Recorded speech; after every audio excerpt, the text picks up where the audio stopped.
마음이라고 하는 노래는 어렸을 때부터 사실 많이 불렀고 들었던 노래이죠. 근데 들을 때마다 우리의 가슴에 진한 감동과 또 후회와 또 부모님에게 효도하지 못한 부분들에 대한 그 죄스러움을 이렇게 느끼게 하면서 다시 한번 다짐하게 하는 귀한 말씀인 줄 압니다. 사실 이 노래를 들으면 누구나 다 효도할 것 같은데 현실은 그렇지 않은 것 같아요. 이렇게 돌아서면 까먹고 잊어버리고 부모님의 은혜보다는 내 힘으로 살아왔던 것처럼 생각하며 사는 모습이 우리의 모습인 것처럼 생각됩니다. 요즘 효도 계약서라고 하는 것이 있다고 합니다. 여러분 들어보셨습니까? 그 매스컴 같은 데서 나오는 건데, 효도 계약서가 뭐냐면 부모와 자식 간에 쓰는 계약서인데, 부모가 자식에게 유산을 먼저 물려줍니다. 옛날 같으면 이렇게 대가족 사회 속에 살다 보니까 부모가 돌아가시면 그때 유산이 물려지는데, 이 핵가족 속에서 또 자식에게 돈이 필요해서 부모가 미리 자기 유산을 이렇게 자식에게 물려주고 살아가죠. 그런데 그 유산을 미리 물려받은 자식이 딱 유산을 받은 다음에 부모에 대해서 나 몰라라 하니까 이건 아니다. 그래서 부모와 자식 간에도 계약서를 써야 된다. 효도 계약서를 쓰고 그 다음에 자식에게 유산을 물려줘야지 안전하다. 그래서 효도 계약서를 쓴다고 합니다. 근데 효도 계약서를 쓸 때 세 가지 반드시 들어가야 될 내용이 있다는데, 어떤 내용이냐면 참 가슴 아픈데, 첫 번째 뭐냐면 부담보 증여 계약이라고 하는 건데, 약속을 이행하지 않으면, 자식이 부모에게 효도하지 않으면 물려준 재산을 다시 도로 찾는다라는 거예요. 그래서 거기 꼭 들어가야 된다. 두 번째는 구체적인 계약 이행 사항을 기재해야 된다. 그래서 효도에 대한 내용이죠. 그래서 뭐냐면 매달 얼마씩 부모님에게 용돈을 보낼 거냐, 생활할 수 있는 돈을 얼마 보낼 거냐, 거기다 적고, 두 번째는 매달 몇 번씩 부모님을 찾아올 거냐, 그래서 한 달에 몇 번 찾아올 건지 거기다 적고, 세 번째는 부모님을 찾아올 때에 손주를 대동하고 올 것을 거기다가 적는다는 거예요. 그래서 그거를 적어서 그 다음에 이제 얼마나 이행했는가 하는 것을 본다라는 거죠. 세 번째는 계약 해지에 관한 사항입니다. 부모와 자식 간에 이렇게 계약을 맺었는데 이런 이행 사항을 자식들이 제대로 이행하지 않으면 계약을 해지하는데, 해지 후에 그 부모가 물려주던 재산에 대해서 어떻게 다시 반환할 것이냐, 그리고 그 잘못된 행동에 대한 어떤 상하는 대가를 지불하도록 하는 것을 그 계약서에 기록한다는 겁니다. 그러니까 이 효도 계약서가 있다라고 하는 것 자체가 사실 우리의 마음을 참 아프게 하는데, 그 안에 이런 내용들이 있다라고 하는 것이 더 가슴을 아프게 하고 있는 것이죠. 그래서 가끔 어른들이 그런 얘기합니다. 죽을 때까지 재산을 자식에게 주지 마라. 죽을 때까지 주지 말고 죽을 때 가서 죽고 나면 그때 유산으로 물려주어라. 그렇지 않으면 자식들이 돈만 받고 효도하지 않는다라고 하는 이야기들을 어른들이 한다고 합니다. 참 이게 오늘 우리가 살아가고 있는 이 현실인 것이죠. 자식들이 부모를 무시합니다. 또는 노인 폭력 사건들이 많이 일어나는데, 그 노인에게 폭력을 휘두르는 사람들 가운데 상당수가 자녀들이라고 그래요. 근데 그 자녀가 어린 자녀가 아니라 30대에서 50대 자녀들이 그 부모를 폭행하는 것의 2분의 1 정도, 한 50% 정도 되어진다고 하는 것을 보면, 부모 공경을 하지 않고 오히려 부모를 학대하는 일들이 참 많이 있는 것을 볼 수 있습니다. 이전하고 지금 사회가 많이 다르다 보니까 요즘은 요양원도 많이 생겼고 요양병원도 많이 생겼잖아요. 사실 요양병원이나 요양원이 필요한데, 그것이 혹시 우리가 부모님에게 효도하고 공경해야 하는 일들을 마치 면하기 위해서 이렇게 보내는 것과 같은 일들이 되어서는 안 된다라는 거죠. 근데 이런 여러 가지 현실들 속에서 보면 부모 공경하는 것들을 잃어버리고 살아가는 우리의 모습을 볼 수 있고, 참 그것에 대해서 안타까운 마음을 가질 수밖에 없다라고 하는 것을 생각합니다. 그런데 이 부모 공경에 관한 이야기는 지금 오늘 우리가 살고 있는 이 시대에만 해당되는 것이 아니고, 지금부터 3000여 년 전 하나님께서 이스라엘 백성들에게도 부모 공경에 관한 이야기를 하고 계시다는 거예요. 근데 이 부모 공경에 관한 이야기를 특별히 어디에서 하냐면 십계명, 하나님께서 이스라엘 백성들에 주는 10가지의 계명, 언약과 같은 그 10가지의 계명 가운데 제 5번째 계명을 통해서 부모를 공경하라고 하는 것을 말씀하신 걸 보면 부모 공경이 얼마나 사람들이 제대로 하지 못했고 부모 공경이 얼마나 중요한가 하는 것을 우리에게 보여주고 있습니다. 자, 출애굽기 20장 12절 말씀, 아까 우리가 읽었던 말씀 한번 다시 봅니다. 제가 읽습니다. 내 부모를 공경하라, 내 부모를 공경하라. 그리하면 내 하나님 여호와가 내게 준 땅에서 내 생명이 길리라. 이것이 10계명 가운데 5번째 계명입니다. 근데 이 5번째 계명이 가지고 있는 어떤 특징이 있다라고 하는 겁니다. 10계명을 한번 좀 보여주시겠습니까?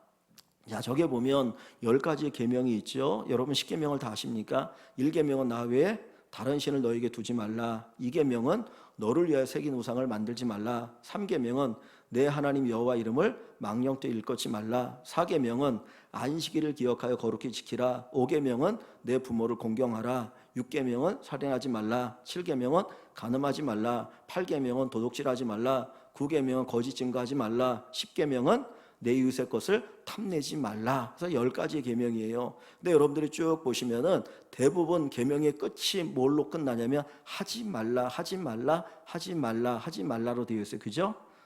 1, 2, 3계명은 하지 말라죠. 그죠? 그 다음 6계명부터 10계명도 하지 말라죠. 그런데 4계명과 5계명면 하라는 거예요. 하라. 그러니까 하지 말라는 건 소극적인 내용입니다. 소극적입니다. 뭐뭐 하지 마, 뭐뭐 하지 마. 이건 좀 소극적인 명령이잖아요. 그런데 4계명과 5계명은 적극적으로 하라고 이야기합니다. 근데 4계명이 뭐죠? 안식일을 기억하여 거룩히 지키라. 하라. 제 5계명은 내 부모를 공경하라. 하라고 얘기하고 있어요. 그러니까 4계명과 5계명이 적극적인 계명인데 이걸 보면 다른 것과 아주 구별되기도 하고 깊은 연관이 있기도 합니다.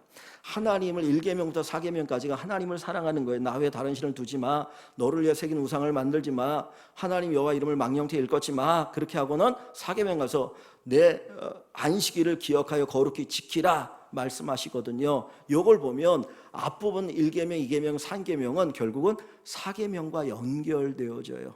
4계명을 제대로 지키면 1계명, 2계명, 3계명이 같이 지켜지는 것이죠. 여러분 안식일을 기억하여 거룩히 지킨다는 말이 뭡니까? 쉽게 얘기하면 주일을 지켜라. 주일날 예배를 제대로 하나님께 드려라는 거죠. 그죠?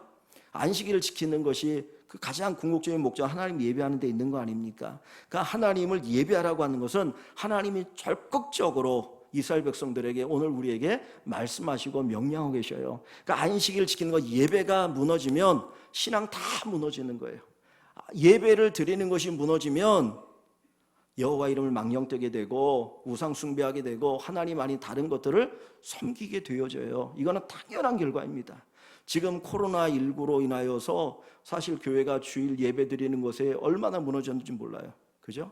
뭐 가정에서 예배를 드린다고 하지만 예배가 제대로 되겠습니까? 어쩔 때는 그냥 이렇게 공연 하나 보는 것 같은 그런 모습도 있고요. 신앙이 점점 무너져 버리거든요. 그러니까 그래서 주님께서는 앞부분에 하지 말라 하지 말라 하지 말라 하시다가 네 번째는 안식일을 기억하여 거룩히 지켜라고 적극적으로 말씀하고 계시는 겁니다. 그러니까 우리도 어떻게든지 하나님 앞에 예배하는 삶을 살아야 되는 거예요. 그래야 내가 삽니다. 우리 영원히 삽니다. 근데 그렇게 말씀하시고 그 다음에 5계명부터 마지막 10계명까지는 인간에 관한 계명이잖아요. 사람과의 관계 속의 계명인데 그 첫 번째가 뭐예요? 내 부모를 공경하라는 거예요. 살인, 간음, 도적질, 거짓 증거, 탐내지 말라 이런 거 다 말씀하시는데 그것보다도 제일 먼저 우선순위가 어디에 있어요? 부모를 공경하는 데 있다는 거예요. 그러니까 인간의 인간됨, 정말 인간 사회가 잘 돌아가기 위해서 제일 중요한 게 뭡니까?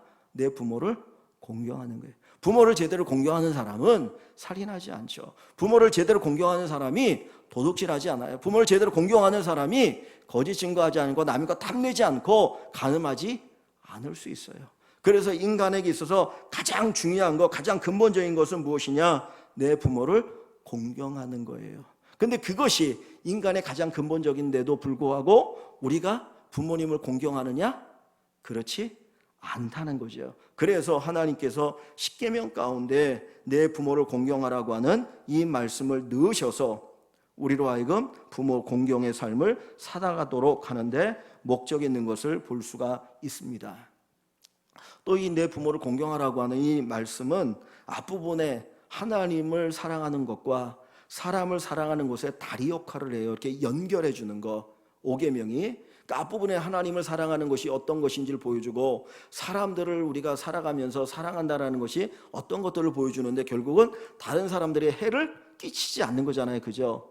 그러니까 하지 말라는 것은 결국은 네가 함께 사는 사람들에게 해를 끼치지 말라는 걸 얘기하거든요. 근데 그 사람들과 하나님과의 관계의 그 역할을, 그 연결의 다리가 뭐냐? 바로 부모 공경입니다. 즉 이 이야기는 부모를 공경할 줄 아는 사람이 하나님을 잘 섬겨요. 내가 하나님을 잘 섬긴다고 하면서 부모를 무시하고 공경하지 않는 사람은 그 제대로 예수 믿는 것이 아니라고 하는 거예요. 하나님을 잘 섬깁니까? 그렇다면 부모에 대한 공경하는 마음이 있게 된다, 있을 수밖에 없다라고 하는 것을 보여주고 있습니다.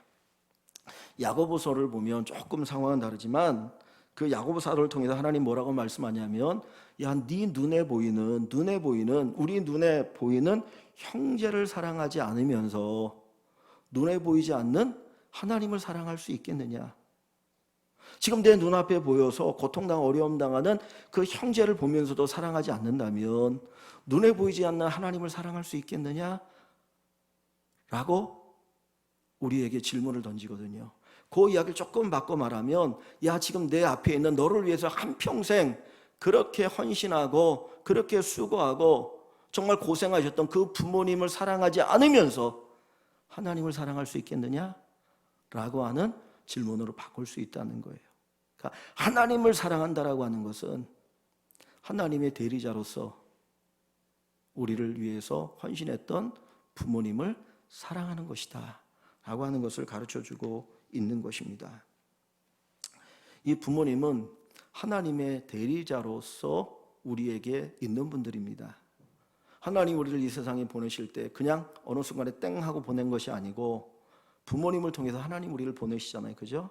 그 부모님을 통해서 우리가 10달 동안 어머니 뱃속에 있다가 이 땅에 태어나게 하셔서 부모님이 우리의 생명의 전달자가 되게 하시고요. 딱 우리만 낳은 것뿐만 아니죠. 뭐 동물들을 보면 뭐 오래 길러봤자 1년, 2년밖에 안 되잖아요. 그런데 인간이라고 하는 존재는 적어도 뭐 10여 년, 20년 가까이 부모의 사랑 속에서 그 아이를, 자녀를 양육해야 인간굿이라면서 살아가거든요. 하나님께서는 우리를 기르실 때 양육의 대리자로 우리에게 부모님을 보내주셨다는 겁니다. 그러니까 부모님은 단순한 부모님이 아니라 하나님의 대리자로서 우리에게 부모님이시고 그분들의 희생, 그분들의 섬김, 그분들의 사랑을 통해서 오늘 우리가 존재하기 때문에 우리는 부모님을 공경해야 되는 의무가 있다는 것을 가르쳐 주고 있습니다. 예수님은 하나님의 아들이시죠. 하나님의 아들이시죠. 뿐만 아니라 예수님은 마리아와 요셉의 아들이기도 하시죠.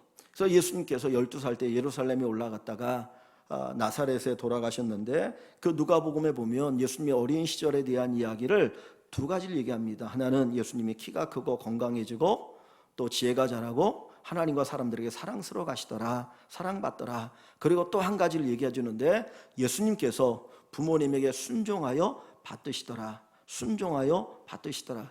예수님은 아주 어렸을 때부터 자기가 하나님의 아들인 것을 알고 계셨어요. 메시아 의식이 있어요. 그럼에도 불구하고 자기를 길러주신 그 부모님 요셉과 마리아에 대해서 순종하는 마음과 공경하는 마음을 가지고 섬겼다라고 이야기합니다. 그러니까 예수님께서 그렇게 부모에게 순종하셨다면 그 예수님을 따른 제자 되어진 우리들도 당연히 우리의 부모님에게 순종하고 공경해야 한다는 것을 가르쳐주고 있습니다.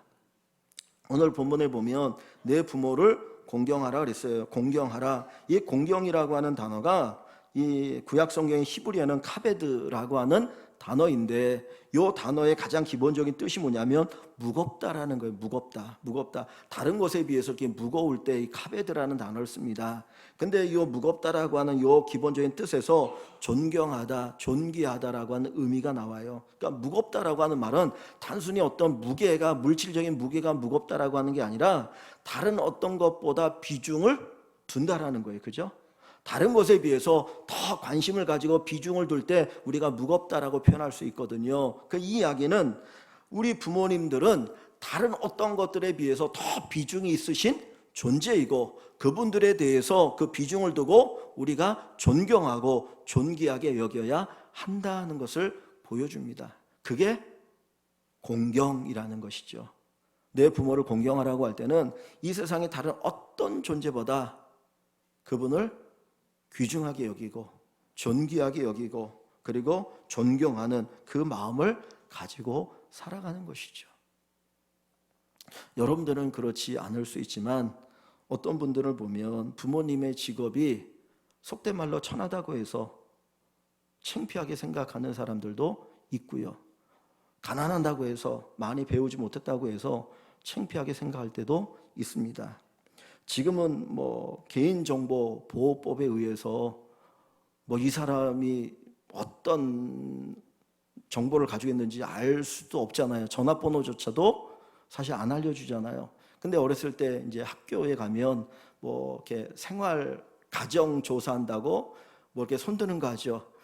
부모님이 대학 졸업한 사람, 고등학교 졸업한 사람, 중학교 졸업한 사람, 초등학교 졸업한 사람, 학교도 나오지 못한 사람 그러잖아요. 그러면 어떤 부모님은 대학을 졸업했는데 우리 부모님은 초등학교도 못 나왔다. 그런 손을 들면서 엄청나게 창피할 수 있잖아요. 그죠? 그러니까 부모님들을 바라보면서 그분이 사회적으로 어떤 위치에 있느냐, 얼마나 배웠느냐, 재산이 얼마나 있느냐를 가지고 창피하거나 또는 우리 부모님 대단한 사람이라고 생각하면서 효도의 질이 달라지게 생각하는 경우도 있는데 그럴 수 없다라는 거죠. 성경은 부모님이 어떤 조건에 있든지 그분이 배웠느냐 못 배웠느냐 재산이 있느냐 없느냐 사회적인 지위가 높으냐 낮으냐 그 관계없이 부모님에 대해서 그분이 나를 낳아주시고 길러주셨다는 것만으로도 우리는 존경의 마음을 가져야 한다는 것을 보여줍니다.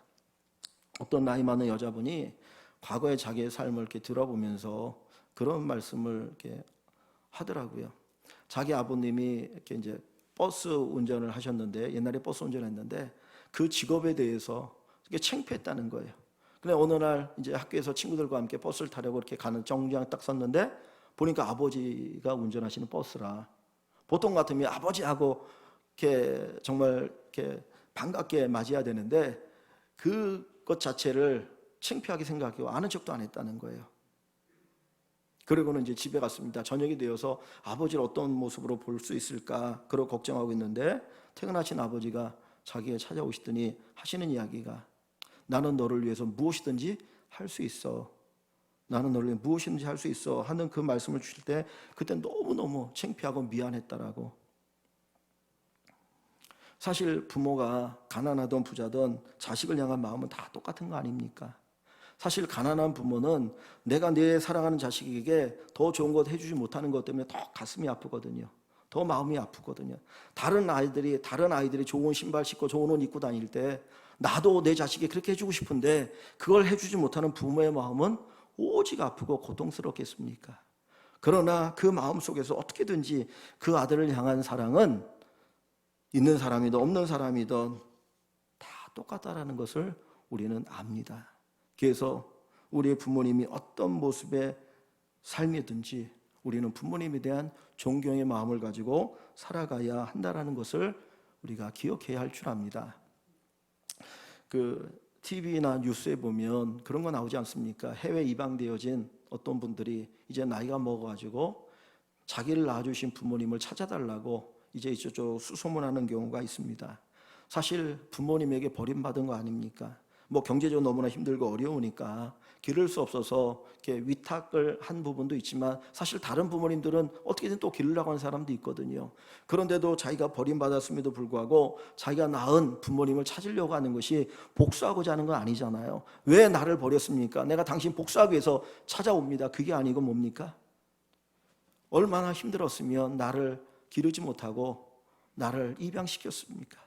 그러나 나는 나를 낳아주신 것만으로도 감사하니까 어떻게든지 한번 찾아서 만나서 효도하고 싶다라고 하는 것이 그분들의 마음이거든요. 그러니까 우리를 낳아주셨다라고 하는 것, 우리가 이 세상에 존재케 했다라고 하는 그 사실만으로도 자녀는 부모님에게 효도해야 되고 공경해야 된다라고 하는 것을 생각해야 할 줄 압니다.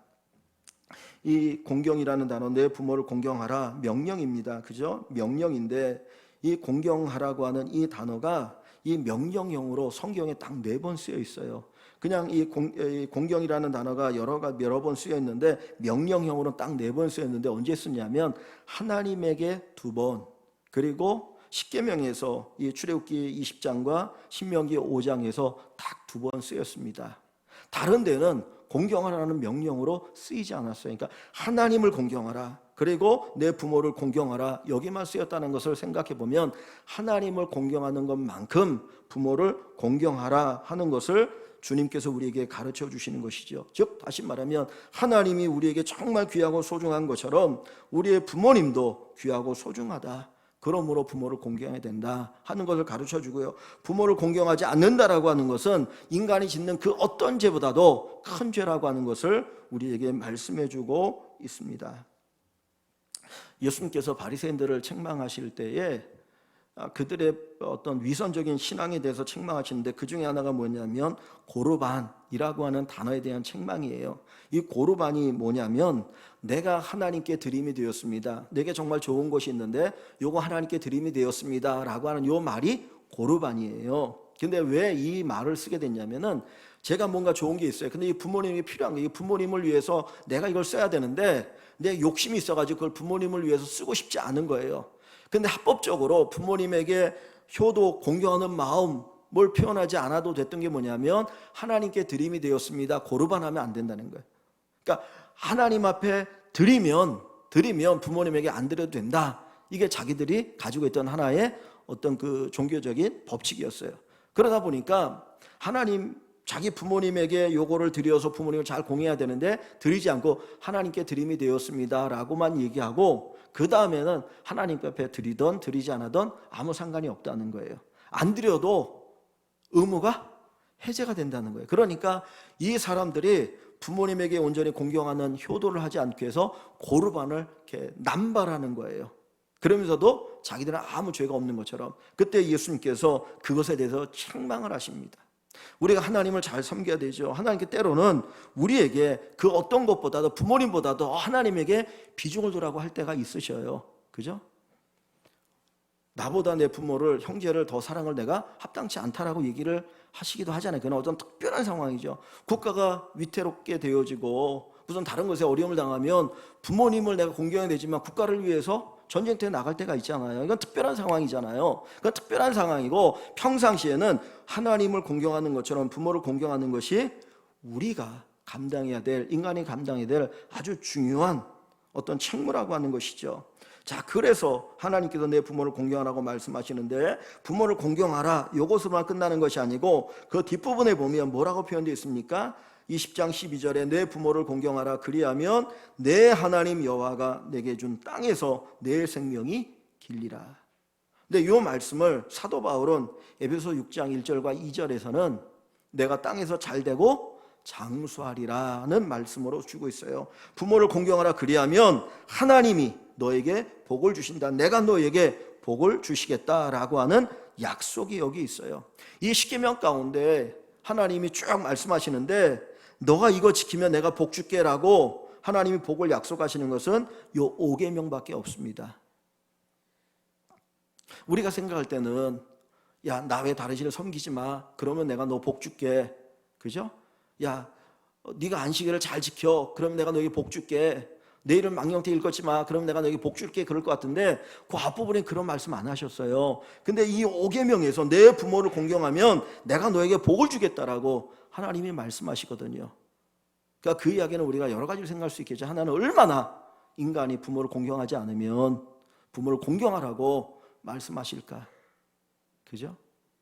자식 사랑하는 건 본능이에요. 자식 사랑은 본능이에요. 어디에도 자식 사랑하라는 말을 하지 않잖아요.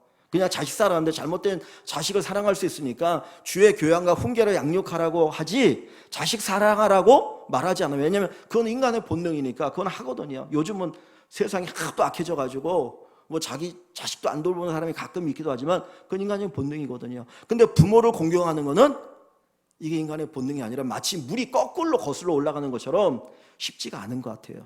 그래서 하나님께서는 내 부모를 공경하라, 그러면 내가 복을 준다라고 말씀하고 계시는 것이죠. 부모를 공경하는 것이 하나님 복 받는 비결입니다. 저나 여러분이나 우리 자식들이 정말 주님이 복의 근원이시고 우리 자녀들이 복 받기를 원한다면 우리 자녀들이 하나님 부모님에게 효도하고 순종하고 공경하는 자녀들로 키워야 될 것이고요. 또 저희들이 먼저 부모님에게 효도하는 공경할 줄 아는 사람이 되어야 합니다. 성경에 부모님에게 이렇게 공경하고 효도했던 사람들이 많이 나오는데 그 중에 한 분이 누구냐면 룻이라고 하는 여자입니다. 룻이라고 하는 여자예요. 이 여자는 원래 이스라엘 사람이 아니고 이렇게 모압 여자예요. 모압 이방인 여자. 그리고 사실 성경에 보면 모압 사람들과는 유대인들이 이렇게 교류하지 말라고 그래요. 교류하지 말고 그들을 무시해라. 그리고 교류하지 말 것을 얘기하는데 이 룻이라는 여자가 어떻게 성경에 나오냐면 이스라엘에 갑자기 큰 흉년이 들었어요. 베들레헴이라고 하는 그 지역이 이 베들레헴이라는 이름의 뜻이 뭐냐면 떡집이에요. 떡집, 빵집. 빵집이라는 이름이 있을 정도면 거기가 먹을 양식이 풍성한 곳이라는 거예요. 이스라엘 전체 중에 보면.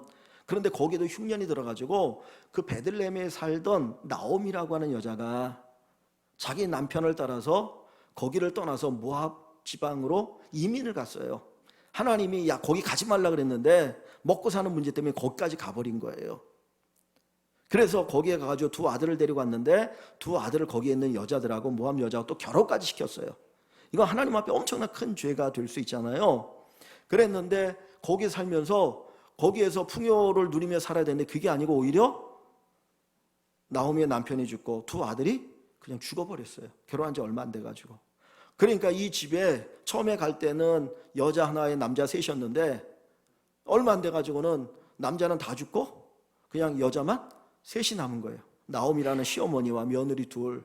근데 나오미는 유대인이고 이 두 며느리는 그 모압 여자들이었거든요. 그러니까 나오미가 거기 따면 아무런 희망이 없잖아요. 거기서 뭘 하겠습니까? 그러니까 난 내 고향으로 돌아가겠다. 거기 가면 어떻게든지 먹고 살지 않겠느냐. 그래서 고향 베들레헴으로 이제 돌아갈 생각을 하면서 두 며느리에게 얘기합니다. 너희들은 그냥 너희 친정으로 가. 나한테 무슨 희망이 없다. 너희 날 따라온다. 아무 희망이 없으니까 그냥 친정 가서 새롭게 인생 출발해라고 얘기합니다. 그랬는데 룻이라고 하는 이 며느리가 어머니 나는 그럴 수 없어요. 저는 끝까지 어머니를 봉양할 거예요. 어머니가 섬기는 하나님을 제가 섬기고 어머니도 잘 섬기겠습니다. 그리고 끝까지 그 다리 붙들고 해가지고 베들레헴을 왔거든요. 근데 나오미는 베들레헴에 오면 그래도 친구라도 있지 않습니까? 막 사람들이 환영해서 그래 잘 왔어 잘 왔어. 아유 얼마나 힘들었어. 그러면서 나오미를 막 부둥켜 안고 이렇게 하는데 이 룻이라고 하는 여자는 이 유대인도 아니고 저 이방 모압 여자니까 사람들이 별 관심이 없을 수 있잖아요. 그런데도 이 룻이 어떻게든지 자기 어머니를 먹여 살기 위해서 이제 매일같이 나가서 일을 하려고 하는 거예요. 근데 과부된 여자가 일할 게 사실 그 당시에는 없거든요. 근데 마침 돌아왔을 때가 어느 때였냐면 추수할 때입니다. 우리는 가을에 추수하지만 이스라엘은 봄에 추수하거든요. 가을에 씨앗을 뿌려서 봄에 추수를 하는데 추수 때가 되어지면 이제 막 추수를 하는데 가난한 사람은 어떻게 하냐? 농사못 짓는 사람들은 하나님 먹여 살리는 방법을 주셨어요. 사실 성경은 엄청난 정말 그 복지적인 부분을 얘기하는데 제가 농사를 짓는데 제 논이 이렇게 밭이 이만큼 됩니다. 그래서 여기다 씨를 뿌려가지고 봄에 이제 추수를 하면은 가난한 자들을 위해서 하나님이 어떻게 하냐면 모퉁이 4개 모퉁이 있지 않습니까? 한 모퉁이의 이삭은 남겨두게 하셔요. 그거 추수하지 말고 그거는 반드시 남겨둬서 가난한 자들이 그거 가져다가 먹게 하라는 거예요. 그리고 11조를 드릴 때에도 이스라엘 사람들이 11조를 이렇게 10분의 1을 드리잖아요. 그것뿐만 아니라 또 11조를 드리는 게 있어요. 그래서 3년에 한 번씩 그것은 가난한 사람들을 위한 구제 예물로 그거 줘요. 그래서 가난한 사람들이 그거를 나눠주거든요. 그래 가난한 사람들이 먹게 하는 거예요. 그러니까 이 룻이 이제 와서 어머니를 공양하는데 그때 추수 때가 되니까 그거를 가져다 먹을 수 있는데 그것뿐만 아니라 뭘 하냐면 이렇게 추수하다 보면 곡식알이 떨어지잖아요. 그거를 주워서 해가지고 그걸 가지고 먹고 사는 거예요. 그렇게 어머니를 위해서 정말 아낌없는 그 공양을 합니다. 헌신을 합니다. 그랬는데 이 룻이 그 곡식알을 줍는 데가 우연히 정말 생각지 않는데 보아스라고 하는 사람의 밭이었어요. 그러니까 이 보아스가 이 룻에 대한 이야기를 듣고 야 어떻게 남편도 없는데 지 시어머니라고 저렇게 공양하기 위해서 자기 고향을 떠나서 여기까지 왔을까? 그 너무나 칭찬하는 마음이 있어가지고 룻에 대한 안전한 배려를 합니다. 그 이야기를 들은 시어머니가 그 보아스라고 하는 사람이, 이게 성경에는 기업 물을 자라고 하는 특별한 제도가 있는데, 기업 물을 자니까 다시 말하면 너의 남편의 혈통을 이어줄 사람이다. 그러니 네가 그 남자하고 결혼할 준비를 해라 라고 하는 거예요. 그 보아스가 거절할 수 있는데 이 룻이 너무 효성이 시키니까 저런 여자면 내 아내가 될 만하다. 그래가지고는 룻을 아내로 맞이해요. 그래서 이 룻이라는 여자를 통해서 나중에 그 손주로 다윗이 태어나고, 그리고 그 혈통으로 예수님이 이 땅에 오셔요. 하나님은 하나님을 잘 섬기고 부모에게 효도하는 사람에게 복을 주셔요. 그래서 예수님조차도 그 혈통을 통해서 이 땅에 옵니다. 성경은 부모를 공경하는 자에게 복을 주실 뿐만 아니라 부모를 공경하지 않는 자에게 하나님의 저주가 있다 그랬어요. 그래서 출애굽기 21장에 보면 부모를 저주하는 자를 돌로 쳐 죽여라. 신명기 21장 18절 이하에 보면 부모에게 불순종하는 자를 돌로 쳐 죽여라고 이야기합니다. 그러니까 하나님이 얼마나 부모 공경하는 것을 우리에게 원하고 계시는지, 우리가 이 어버이 주일을 맞이하면서 우리가 부모를 공경하는 마음을 우리가 가지면 좋겠습니다. 노아는 그 아들 함이 그 아버지의 부끄러움을 드러낼 때 결국 저주받잖아요. 그러니까 정말 여러분들이 복받기를 원하시고 여러분의 자녀가 복받기를 원하신다면 우리뿐만 아니라 우리 자녀들도 부모를 공경하는 자녀들로 양육하는 그런 축복이 있기를 주의 이름으로 간절히 축원합니다. 우리가 부모를 공경할 때 어떻게 공경해야 됩니까? 몇 가지 성경이 얘기하고 있는데 그냥 간단하게 두 가지를 생각해보면, 첫째는 부모에게 순종하라는 거예요. 에베소 6장 2절에 내 부모를 순종하라. 그러면 내가 땅에 잘 되고 장수하리라 그랬어요. 부모를 순종하는, 공경, 순종. 순종은 뭡니까? 공경하는 마음이 겉으로 드러난 게 순종이에요. 부모의 말에 순종하는 것, 부모에게 권위를 드리는 거예요.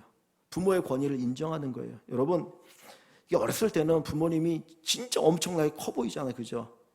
어마어마하게 내가 정복하지 못할 산처럼 보이는데 나이가 먹다 보면 부모의 그 권위를 인정하지 않고 우습게 생각하려고 할 때가 있어요. 요즘 우리가 살고 있는 사회가 엄청나게 변화가 심하잖아요. 스마트폰이 나온 지 뭐 한 10년 됐나요? 근데 이게 뭐 2G, 3G, 4G, 5G 해가지고 엄청나게 변하면서 뭐 별의별 게 나오니까 저도 잘 모르겠더라고요. 그러다 보면 우리 젊은 아이들이 가지고 있는 이 지식과 이 나이가 든 분들이 가지고 있는 지식은 엄청난 차이가 있습니다. 요즘은 패스트푸드점 가도 그 종업원에게 주문하는 게 아니라 딱 들어가면 그 있잖아요. 거기 주문하는 기계가 있잖아요. 거기서 꾹꾹 눌러가지고 주문해야 되잖아요. 저도 처음 하는데 진짜 처음에는 뭘 어떻게 해야 될지 모르겠더라고요. 그러다 보면 부모가 이게 없는 거야. 그러면 자식이 이렇게 볼 때 이거 못하면 이것도 못하냐고 오히려 막 구박하게 되거든요. 그리고 요즘 쓰는 이 말도 이게 젊은 애들은 죄다 다 이게 말을 줄여가지고는 이게 무슨 말인지 한국말인지 무슨 영어인지 중국어인지 모를 정도로 그냥 물어봐야 돼요. 이게 뭐냐 그러면 이것도 모르냐고 또 그렇게 되어져. 그러다면서 점점점 뭐가 됩니까? 부모에 대해 존경하는 마음이 없는 거예요. 권위를 인정하지 않는 거예요. 어떤 아들이 그 약간 치매기가 있는 아버지가 계셨어요. 이제 연세가 치매기가 있었는데 이 아버지가 아들에게 물었습니다. 야, 저 새 이름이 뭐냐? 저 까치예요. 조금 있다가 또 물어보는 거예요. 잊어버리니까 치매기가 있어가지고. 그러니까 몇 번 가르쳐 주다가 또 물어보니까 화가 잔뜩 나가지고 아빠는 내가 가르쳐 줬는데 그걸 또 물어보냐고. 근데 그 옆에 듣고 있던 어머니가 얘기합니다. 야, 너 어렸을 때는 똑같은 걸 100번도 물어봤어. 그때도 한 번도 짜증내지 않고 다 가르쳐줬어. 그래서 네가 말 배운 거야.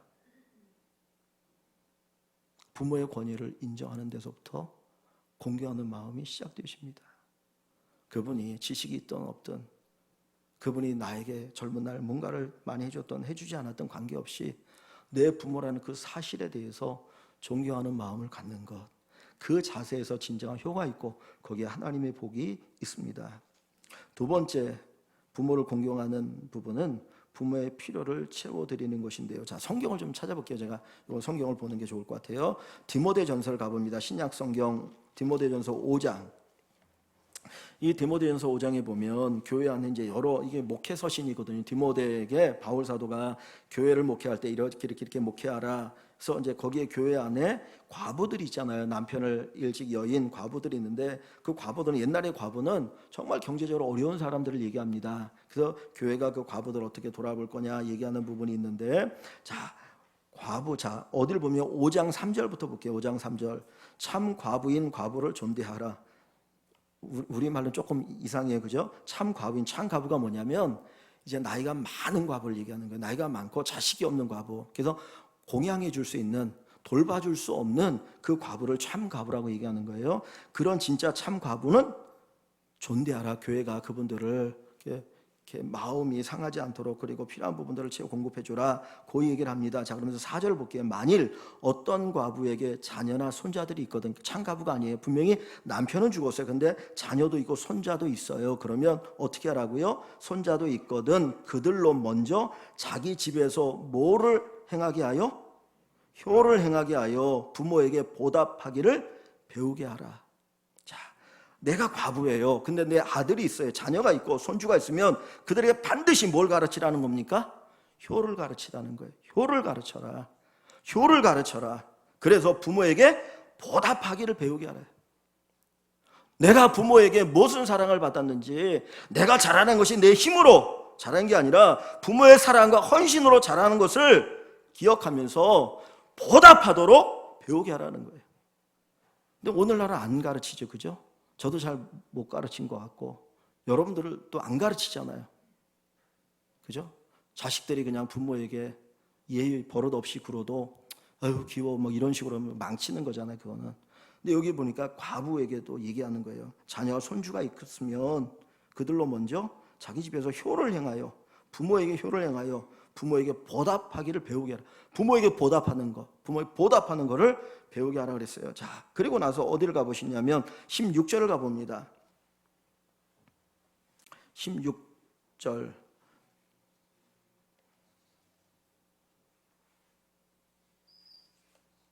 8절 죄송합니다. 8절부터 볼게요. 8절. 자, 8절 누구든지 5장 8절 누구든지 자기 친족 특히 자기 가족을 돌보지 아니하면 어떤 사람이든지 자기 가족이 있어요. 뭐 부모도 있고 형제도 있죠. 그러니까 가족을 얘기할 때 제일 가까운 사람이 누굽니까? 부모님이죠. 그리고 형제죠. 그러니까 부모 형제가 다 들어갑니다. 부모 들어갑니다. 자 누구든지 자기 친족 특히 자기 가족 자기 부모를 돌보지 아니하면 믿음을 뭐한 자예요?